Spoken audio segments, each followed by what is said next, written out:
The Territory Nature Podcast. All things nature in Australia's Northern Territory. Join us for the first of 2 episodes on the Savanna glider, a marsupial of Australia's top end and Kimberley. This episode was recorded in August 2025. Andy Peart spoke to Charles Darwin University researchers Alyson Stobo-Wilson and Tegan Cremona.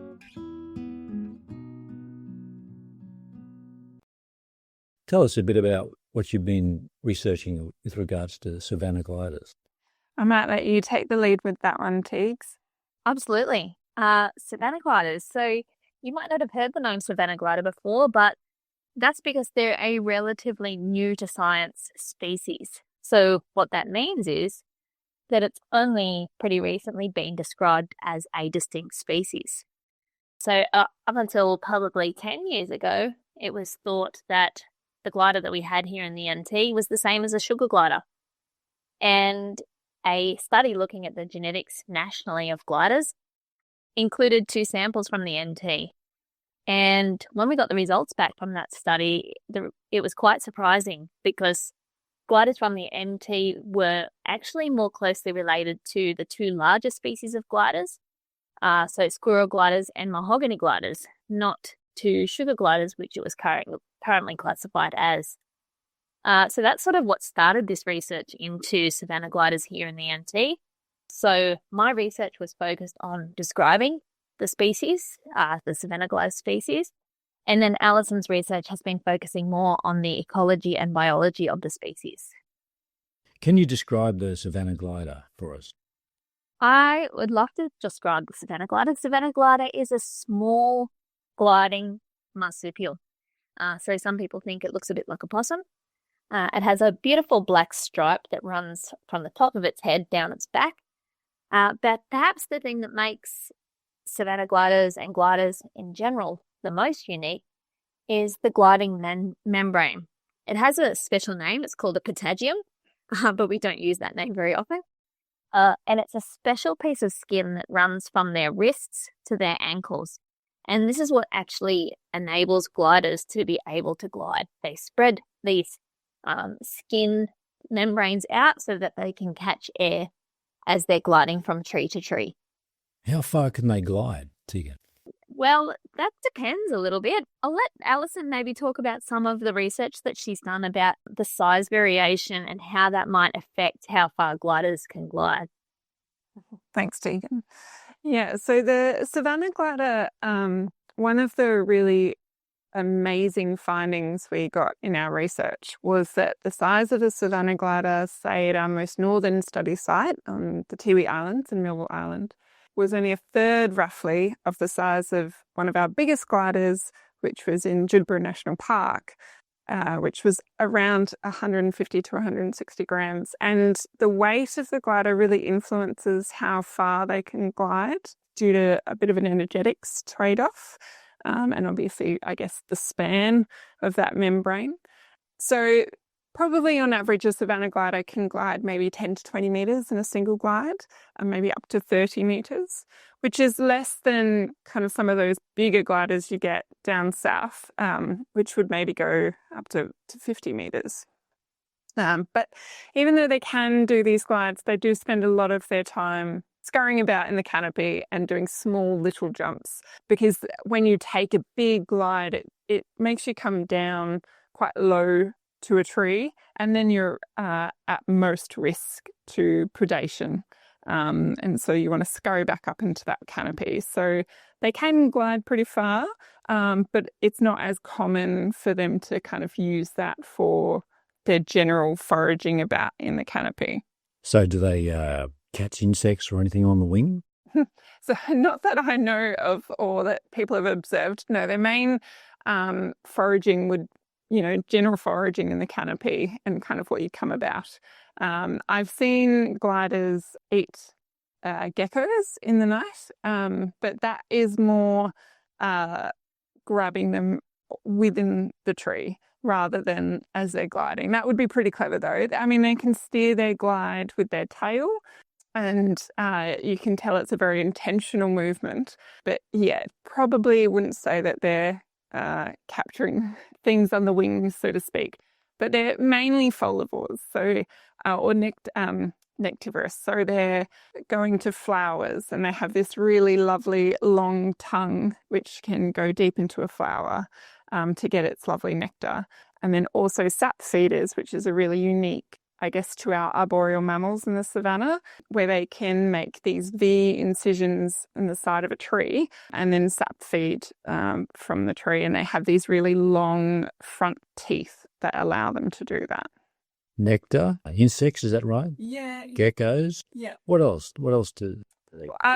Yeah. So fruits, definitely. They love sweet things. But then also we recorded one feeding on grass seeds. Actually, just in Darwin, in Charles Darwin National Park, we did some filming of them, and they started feeding on grass seeds. So I think it is quite varied depending on the resource available at the time. But generally, the preference would be for flowers, fruit, sap. And they do love those big, juicy grevillea flowers as well. So when those are in flower, a good spot to look for gliders is in those flowering grevillea trees. What other native top-end trees or plants do they like to get the nectar from, or fruits for that matter? Yeah, I mean, one of the most common ones on top of those grevilleas, which Teigan mentioned, is Eucalyptus miniata, or locally known as the Darwin woollybutt. They have, again, a really beautiful orange flower, and you can smell when they're flowering as well. I've seen them feeding within stringy butts or tetradontas as well. And then I've seen them sap feeding a lot on acacias and ironwoods, which is quite interesting because if you look up Indigenous uses of some trees, ironwoods specifically are talked about tasting like toffee, and that people would break branches to chew on the sap in the tree. And so it makes a lot of sense that might be quite an attractive tree for a glider to also feed on its sap. Now, ironwood also has a fair bit of toxicity in the top, what we call ironwoods in the top end, but that obviously they can handle that. Yeah, so that's in the bark. Oh, that's not in the flowers. Yeah, in the nectar. Well, yeah. So they don't feed on ironwood flowers. Yeah, just the sap. Just the sap only, not the flowers. Okay. Yeah. Oh, interesting. Yeah, but possums feed on the leaves as well. So yes, it has been counter to what I was always taught about the toxicity of ironwoods. I'm imagining that different trees are flowering and different fruits are available at different times of the year. Does their diet or lifestyle, for that matter, change much during the top-end seasons? Yeah, so definitely. So relative to the, whatever resources available at the time you're going to go for. So same as we have our supermarkets that have different fruits and vegetables available throughout the year, the glider has the same variation throughout the year. So when I've seen them feeding on insects or the instance of feeding on a gecko is when there's not as many flowers available and it's in the late dry season. I've struggled to, with our research, I did a lot of trapping of gliders and I really struggled to trap them in June, and I'm pretty sure that's because there was a lot of food available at the time and they weren't tempted by my offering of peanut butter, honey and oats because they had many wonderful flowers around. I think it's important to note that the Savanna glider, there has been up to this point, no targeted research on the species in terms of Western science. So there is a lot we don't know. And some of the, I guess, relatively limited observations that Tegan and I have accrued over the years is really small compared to what we know of glider species elsewhere in Australia. And there is a lot to discover.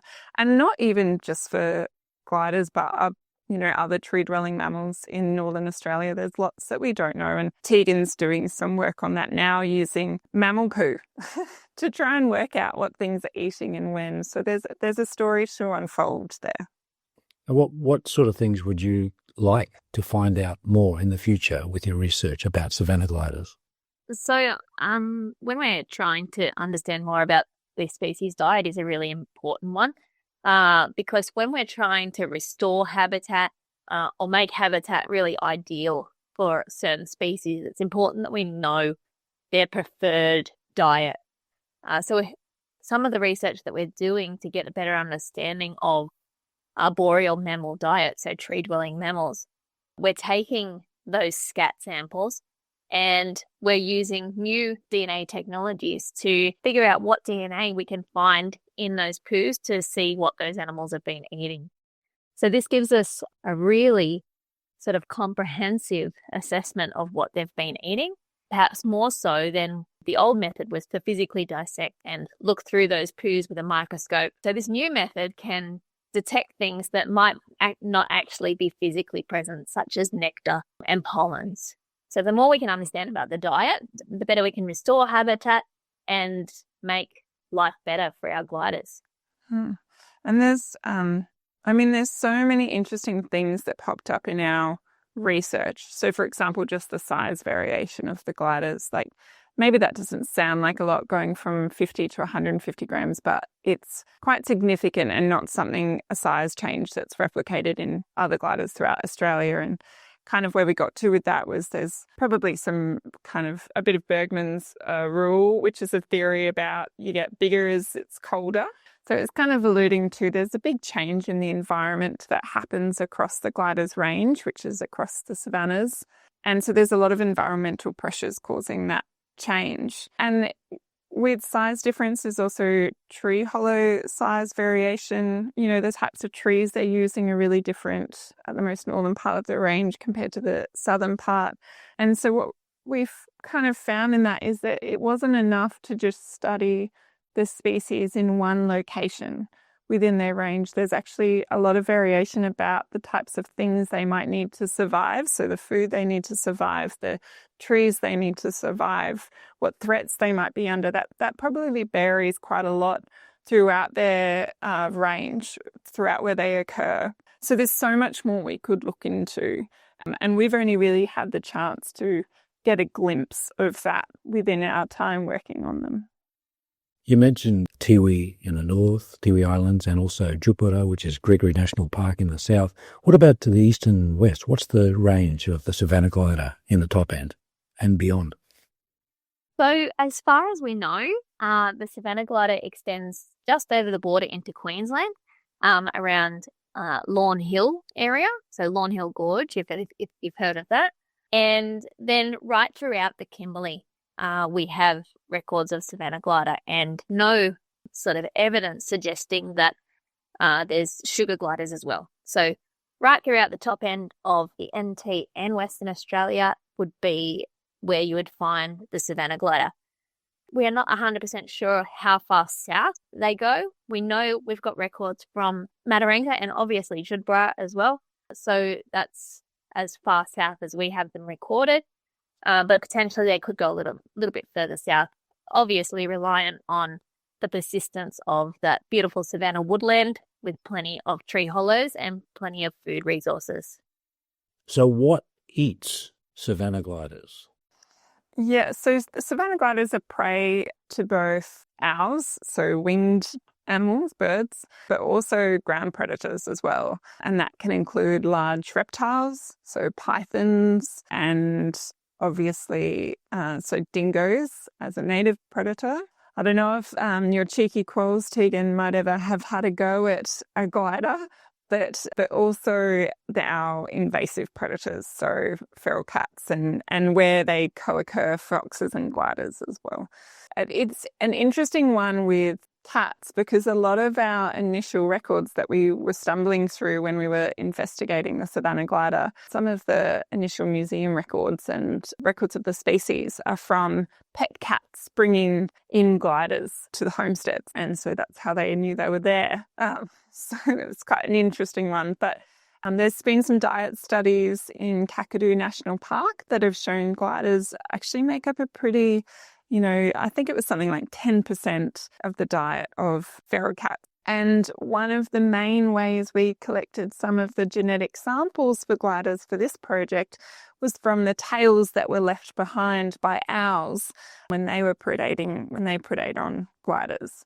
So you might stumble across a fluffy little tail in the bush, and that might just be a glider tail, which was the result of a meal from an owl.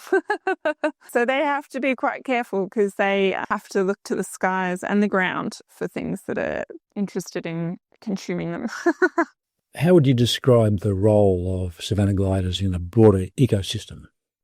Gliders generally, where they occur, are important for pollination as they go and feed on flowers. So they're really valuable for our environment for spreading pollen. And as they're kind of large mammals, bats do the same. So they can spread quite far, that pollen. So they definitely have an important role in the ecosystem for our vegetation and maintaining our ecosystems and habitat.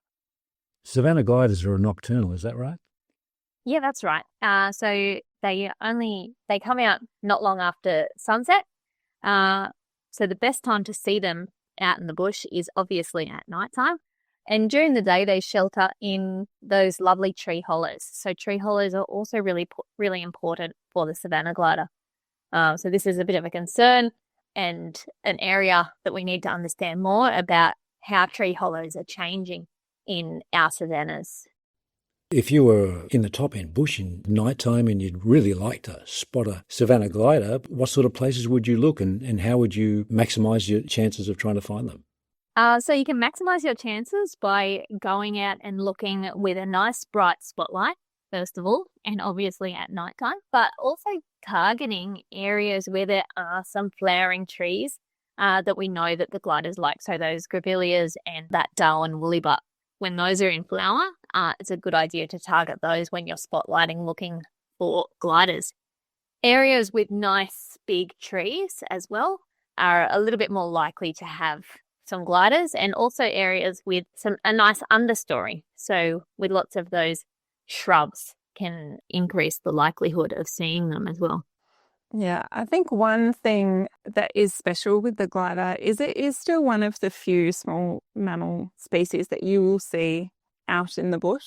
So when I go camping, because I miss their little faces, we'll find a nice patch of bush and often go for a spotlight. Not long after sunset, after first light, in that first part of the night, and see if I can see them. And you just walk slowly on along a road. If it's just a narrow track, you know, sometimes when you're walking, all of our spotlighting was done on tracks, because when you're walking through the bush, not only is it a hazard, but it can be very noisy.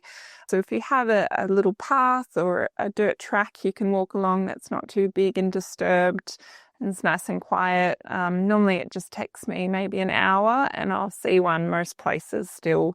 Most of our national parks and conservation reserves in the top end, you can still see them, which is lovely.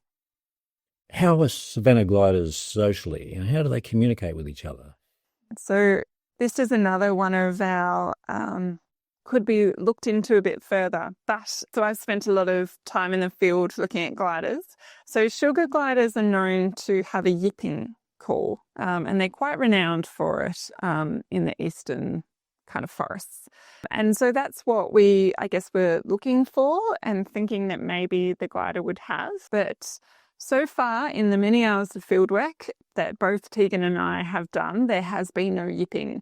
And the few sounds we've heard are somewhat similar to that described as a squirrel glider, which makes sense because genetically these species are more related to a squirrel glider than a sugar glider. And so that's a bit of a grunting, I think, mechanical noise, but it's not, I guess, a very obvious form of communication when you're out in the bush watching them.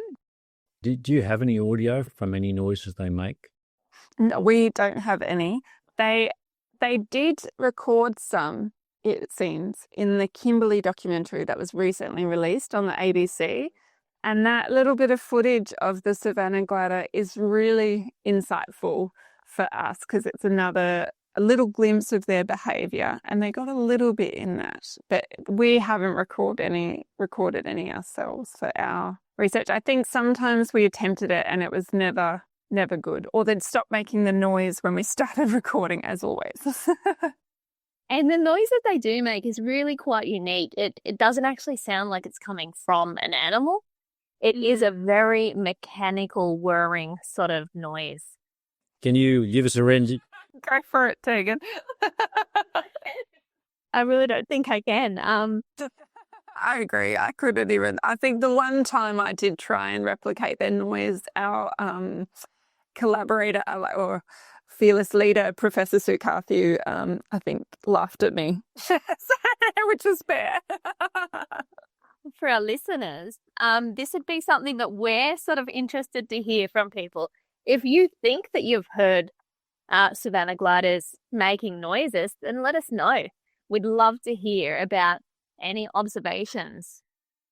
Right, keep your phone handy and a recording app. Yeah, when you're going and doing that spotlighting at night, because I know everyone's going to go do this now, just record it. Yeah. In terms of their social structure, this was another one of those really interesting findings where it looked like sugar gliders, just again as a reference and known to be colonial, where you'll have big family groups in one tree. And what we found with the Savanna glider was in some of the areas which I would describe as having more resources, so wetter areas that have more food and food available for longer, such as flowers, there would be a few more gliders in a hollow than just 2. So I would see up to 5. Unfortunately, we didn't have the capacity to kind of look at their DNA and see how they might all be related to one another, but it was definitely at least 2 adults and some young as well. And as they can only have 2 young at any one time, it could be that there's young from previous, like a subadult, and then some new young, or maybe there's another friend living in there. But when you go further south, and so my most southern site that I was studying the glider kind of intensively with radio tracking was in Nymiluk National Park, just near Leyland or Edith Falls, and the gliders there were only ever 2 in a den or a tree hollow at once. So it showed that there's probably some variation in their social structure depending on resource availability, because that was a lower resource site. The trees are a bit more sparse. There's probably less food available. And again, this is something we would have loved to have continued to explore, and maybe one day will be picked up by someone else as well. It is a trait known of squirrel gliders that their social structure can vary from kind of a 1-2 pairing to having more than that in a den at any time, whereas sugar gliders were always, I think, colonial. So it really kind of emphasised our finding that this was definitely not a sugar glider, and they don't really have sugar glider traits that are kind of well known, and yeah, they're definitely more similar in their biology to squirrel gliders as well. So they're in the hollow during the day, I guess, when they're asleep. Is that right? That's right. Yes. So they shelter in hollows during the day and then come out at night. We've also find they'll, hide in their shelters as well during the night. So if there's some threats, if there's a lot of predators sneaking about, or if there's a fire, they'll go into their hollows and they'll protect themselves in their tree hollows as well. How long are they in the pouch? So gliders, like all of our marsupials, have a pretty unique development. They're only pregnant for about 2 weeks, a little bit longer, and then these tiny little babies emerge and head into the pouch. And so they attach to the teat in there, and they'll be in there for about 2 months solidly. So that's like without leaving. And then they start to get a little bit too big to stay in the pouch. So then they start to ride around on mum's back, or sometimes they'll get left in the tree hollow while mum goes out to forage. But they'll still be actively drinking milk from mum. So they won't wean for another maybe 2 months. So about 4 months, they'll be sort of reliant on mum. And then they don't really reach maturity, so start to breed until they're about 12 months. So 10 to 12 months, depending on conditions, really. How long do they live? So we don't know exactly how long Savanna gliders live because we haven't been able to do those longer term studies. But what we do know is that they live quite a long time in captivity. So they can live for several years in captivity, but how long they live out in the wild would be pretty much dependent on resources and also those threats to their life as well. We will be back after this short break. This podcast is brought to you by Northern Wingsuit Adventures, offering you the thrill of your lifetime. Base jumps from Mitchell Falls, Jim Jim Falls, or Mount Sonder, or we can chopper you anywhere for the skids up dive of your dreams.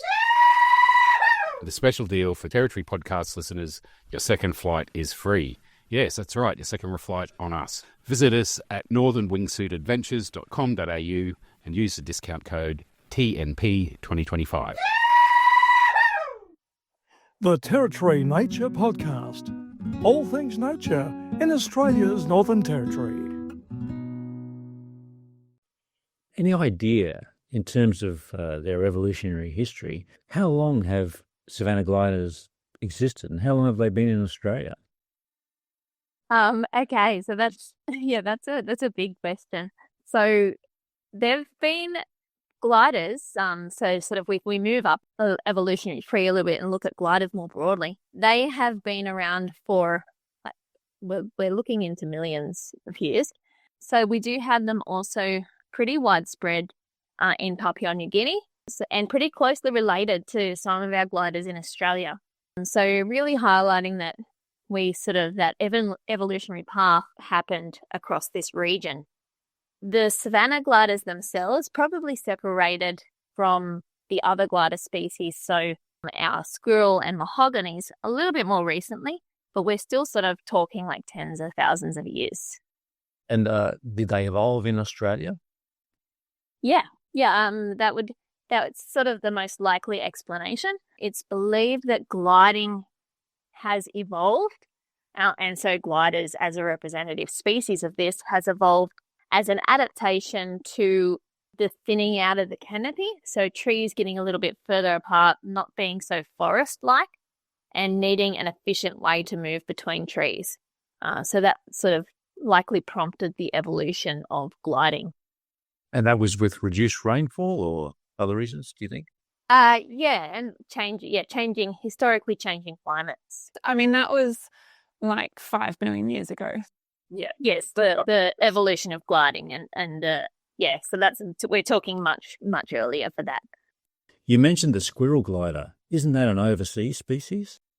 So no, Australia has their own squirrel glider. A little bit confusing because they're not a flying squirrel. So they are a marsupial, whereas flying squirrels that are found elsewhere in the world are actually placental mammals. So they don't have a pouch like our marsupials. So while they might, upon first glance, look similar, this is just a great example of convergent evolution where they've both evolved these traits, this adaptability to glide, but they're not actually related. What sort of threats do we know about to savanna gliders and their habitats? Yeah, so the savanna glider as a small native mammal in Northern Australia is threatened by, I guess, the same prominent threats to the region, which is the introduction of the feral cat and the invasion of the feral cat across the region, and then factors that affect habitat quality and condition. And in this region, that is fire regimes that burn too hot, too frequent, too big, that reduce the quality and availability of tree hollows and the food resources that gliders are dependent on. And then in terms of impact on habitat, then you can also talk to feral herbivores and livestock, so cattle, buffalo, just by simplifying habitat structure, likely have an influence in altering the food resources available for gliders. And when you say simplifying habitat structure, you mean? So less diversity of species, so lower species richness, so making sure you have all those different food sources available through the year to keep you going, removing some of that complexity just by taking out species richness, but then also taking away their shelter by reducing the prevalence of the mid-story, so the trees and shrubs in the middle of the canopy. And so that's taking away their ability to hide and move around and navigate in the landscape as well. The increasing spread of gamba grass and mission grass that burn so hot, I guess that'd impact their habitats.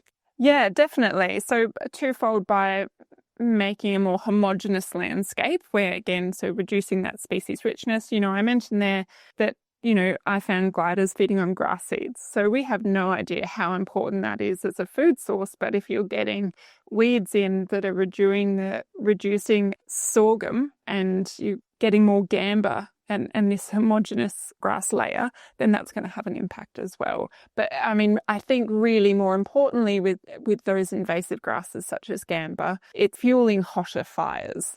And those hotter fires are reducing the prevalence of those food trees, but also importantly, tree hollows by burning the older trees so extensively that they fell, that they're being lost from the ecosystem, and that recruitment's not coming up as well. Well, many of us have seen gamba fires where the flames are reaching right up high into the canopy. So it's easy to imagine that threat to tree hollows that you're talking about. Yeah, and I guess one thing we really don't know, and so I observed in the Tiwi Islands, I had a fire come through one of my field sites, and it really didn't bother the gliders. They stayed in their tree hollows, they were fine. It was a low heat fire, and they stayed in the area afterwards and they were okay. But maybe those big gamba fires, if our fires do get too hot, those tree hollows might not shelter them enough. Maybe it forces them to flee during a fire. Maybe it could, make them too hot and make them much more vulnerable immediately after a fire than they would either be. So there might be a more direct impact of fire when we're getting those hotter fires than there naturally has been by having kind of cooler burns from native grasses. Interestingly, in the eastern coast where we have a lot of gliders, really the key threat there is the loss of old growth habitat, so land clearing and destruction of tree hollows. There's been some research in Northern Australia about tree hollow availability and abundance. Nothing compared to what exists elsewhere, but some researchers have had a good crack at it up here. And it doesn't seem to be a driving threat in Northern Australia, so it's not the key factor that might be threatening species, and it's certainly not at the moment likely threatening the Savanna glider, that we don't have enough tree hollows. It could definitely be something that becomes a concern, but more likely the prominent threats are those I've described of feral cats and reducing habitat quality through grazing pressure and fire management. If you're a land manager of whether it's a national park, a protected area or a station, what can you do if you want to keep the Savanna gliders' habitats viable for them? Yes, I think a first point is always a glider will not occur if there's no tree hollows. So maintaining tree hollows is always, that's the foundation. And where they have been lost or their numbers might be low is nest boxes are an option, installing nest boxes. And there are some programs that used to run in the kind of rural Darwin region to install nest boxes. And it wasn't just for gliders, but other tree-dwelling mammals as well. And things just like protecting or planting, revegetating parts of the land with food trees. So trees that will fruit and flower are really important, or maintaining those within the landscape. A big part of what people do down south, where land clearing is more prominent in the landscape, is making sure you maintain corridors so that there's always a means for animals to keep moving through the bush. And certainly that applies to farming up here as well. If you maintain a corridor of native veg that things can persist in and move to good patches of bush, then that's going to be important as well. Something else that we can do to help them is getting rid of barbed wire. Because of their gliding movement, barbed wire can be a bit of a threat, and we quite often get gliders entering into care as a result of getting caught in barbed wire fences. So Wildcare and, similar agencies across the top end actually get a number of gliders brought in from barbed wire. And one thing they've done where people have been hesitant to remove barb completely is making sure that at least the top wire is plain, and then putting things like flagging tape or that white electrical tape along the top to make it visible, because the problem is they can't see that, and that's how they're getting stuck in it. And also, I'm sure most farmers know, making that wire visible stops the incidence of other big animals running into it as well. So there's a benefit there more broadly. But barb is an issue, and if you can't remove barb, at least making sure that it's visible or using that plain top wire has been found by Wildcare to reduce the incidence of gliders and other things like bats and birds in their barb. And if you do find an injured savanna glider, I'm guessing you should contact Wildcare or a similar agency wherever you are in the top end. Yes, definitely. They're well versed. I think they've had a few, unfortunately. Yeah, so they can help, and sometimes if that membrane gets damaged, it might need to be repaired with surgery, which is why barb is so bad and for bats and for gliders, because sometimes that's not even possible. So they need that gliding resource and flying resource to move around in the landscape safely. And if that gets damaged, that could be it for them. What do we know about Indigenous culture in the top end and savanna gliders? We've had the pleasure of working with a lot of traditional owners and Indigenous ranger groups throughout this project. We've worked on a lot of Indigenous owned and managed land, and Indigenous knowledge has been very important for us learning anything about the glider. It's been essential for us identifying sites where we might find them and trap them. And so we've been fortunate to, I guess, learn some stories and some names on the way in our journey. So I guess I won't speak too much to the stories, just other than that, especially in Arnhem Land, we found that gliders were a really culturally significant species, and there's a lot of dreaming stories around them. We were invited to do surveys in parts of Arnhem Land, and I still work with some Indigenous groups on gliders because they found that they weren't seeing them as often, and because they're such an important species, we worked up a management plan for how to monitor them and how they might look to recover their populations. We recorded some of the names. There were quite a few, but on the Tiwis, where we did a lot of work, they're called Rajunga. And in Kakadu, where we also did a bit of work, they're called the Lombok or Lombok. But there was a few names we recorded, some from the Kimberley as well. And certainly when you look through a lot of those wonderful books that have been done about various native flora and fauna and language across the top end and into the Kimberley, there will often be a name for the glider, which, signifies that it is important to people. And of course it is. Look at it. Teigan found a comic book, which is about the dreaming story of a glider from somewhere in Arnhem Land. There was a story about the gliders helping to find sugar bag. Yeah. That's one that sort of sticks out for me, and that was from in Arnhem Land as well. I think definitely most of the traditional knowledge, most prevalent, was in Arnhem Land. And certainly if you look at paintings, been gifted some Indigenous glider artwork, and that's all from Arnhem Land. What can citizens do who are not landowners but care about the future of savanna gliders and their habitats? So one of the most important things citizens can do is learn more about gliders. The more we know and the more we share stories about this wonderful species, the more people care about it. So people might be more inclined to do things like locking up their cats at night so they pose less of a risk to the gliders in those more regional centres. We might learn more about getting rid of barbed wire fencing, and people might be more inclined to do this when they learn more about gliders.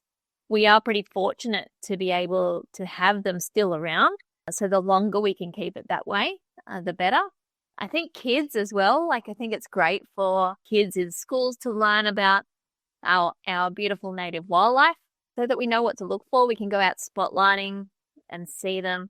And then obviously we can do things like nest boxes as well. So these can help in areas where there's some clearing happening or when we're trying to restore habitat. So these are some of the things that we can do at a bit more of an individual level. And I guess it's important to note that they are not something you have to go deep into the bush to find. I saw them, we filmed them for a documentary at Charles Darwin National Park in the centre of Darwin. And we've trapped them at Bladen Point on the way to Impex in that bush there. And we used to have a site in Palmerston, a World War II site, where we regularly trapped them to understand about their breeding. But, and this really speaks to Tegan's point about looking up your cat, what we found was as that area, which is kind of near the Coley, got developed and more of that bush got cleared, and then more people moved in with their cats and their dogs, we stopped getting them. And so the little bit of bush was there, but it was starting, I think it was getting incidentally lit more often, so its quality went down. And then we would start pulling up in the morning and we'd see cats when we'd never seen them before, and then people were letting their dogs in there loose. Those small spaces matter, and they can still house populations, and retaining the quality of those small spaces might mean that you get to have gliders in your neighbourhood. They are important.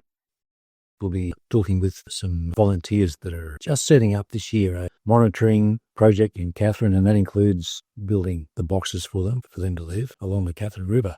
What sort of value is there for that kind of monitoring?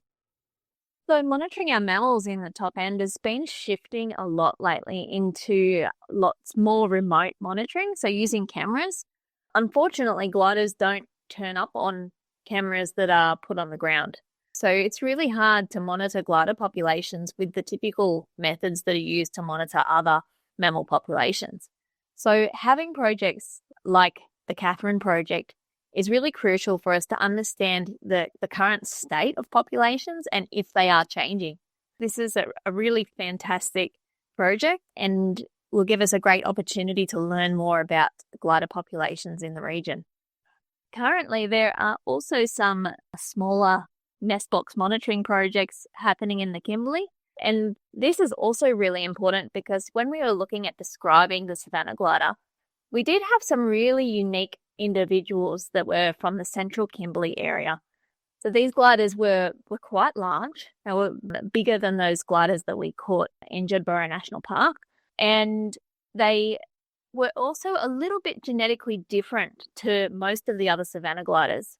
So it would be really great to learn more about the gliders in central Kimberley because there is the potential for them to be a distinct subspecies. It is important that we understand when we have species, when we have different subspecies, because that can help us to target our conservation to where it needs to be. So if we find that there is this unique subspecies that only occurs in this small pocket in the Kimberley, then this is really important and it's something that we should focus some conservation effort on. So trying to understand more about these unique Kimberley gliders would really help our understanding of the species more generally, but also help conservation. And who's doing that monitoring in the Kimberley, Tegan? So there's two groups that are doing that, and the first one is the Australian Wildlife Conservancy. They've been putting some of those cameras up in trees to look for the gliders, and also they're looking to do some trapping so that they can collect some genetic material so that we can look at the genetics of the species. The WA government is also doing some research in some of their ongoing monitoring programs, and they've had some nest boxes out for quite a while, and they've also had some cameras up in trees as well. They're sort of giving us some information, and hopefully we can continue to work together to understand more about the Kimberley gliders. What do you think it's like to be a Savanna glider? I think being a glider, to have the capacity to glide is a pretty cool function. The way they get to move around is so unique, especially in the savannas. They're the only thing that glides. Being out at night, I think I wouldn't like the threat of, they're very cautious. They have to be very careful because they're very vigilant because of everything that might want to eat them. So I think that would be quite hard. I'd like to add that I think that they are sort of a bit of a daredevil.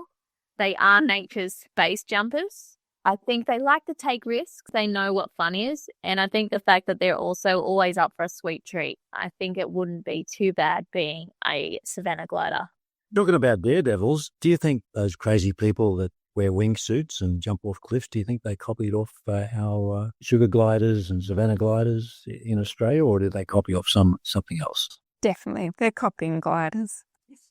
Yeah, I absolutely agree. They've definitely taken inspiration from nature, and followed on. And even I think sometimes they're watching them steer. Maybe they learnt that from the gliders as well. I think the only thing to add is that just because they are small doesn't mean they're not feisty. Both of us have been bitten by gliders and they have some good teeth to them, and they will tell you when they're not happy with you. So they're not delicate creatures. When we do trap them, and if they're not cranky with us, they're really lovely. Like they will just sit, and sometimes we'll give them a piece of apple before we let them go. We'll give them some honey water, and they'll happily sit and drink the honey water and have a chew on the apple. If they're not cranky at you, they're a really lovely little creature to handle. That's because Tegan's also spent a good chunk of her lifetime working on quolls, which I think are infinitely feistier. Yeah, no, there's no hand feeding apple and honey water to quolls. So a really cool thing about gliders is they're a little bit sweet smelling because that's what they predominantly feed on. And if they happen to wee on you, it is very sweet smelling. They've got a unique smell to them as well. I just think they're really cool, to sum it up for me, and that they get to live in an interesting space in the trees at night, just digging into flowers and happening on some insects and going for some big free falls.